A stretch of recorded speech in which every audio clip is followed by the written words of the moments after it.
gaay damay laaj ndax mawti mooy yóbboo wala yàlla suñu borom ba tax jeunesse bi ñëpp jóg di challenge ci mawti wala war a yóbbu kii ñun ban jeunesse lañ yor jeunesse bi war na toog tey ragal dee jeunesse bi war na toog tey di jaamu yàlla jeunesse bi war na ànd ak yar ak ay teggin tey ñoo jël benn son di ko challenge yabu leen mawti yéen yàlla suñu borom ngeen yab mais ku dul xalaat ñetti fani bàmmeel lu la neex mën nga def man nag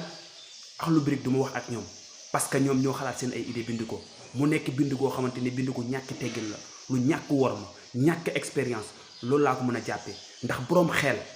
am na yoo xamante ni doo fa egg yàlla moo yónni mawti muy jël ku ko soob te ñépp lay jël alaakuli aali day dem ba jël boppam moom ci boppam day dem ba jël ruu boppam kon gaay yi deedu ay caaxaan ba leen koy foowe delloo leen seen xel ci yàlla te xam ne kulli nafsin saa yi xatil mawti bakkan bu mos dund dana mos dee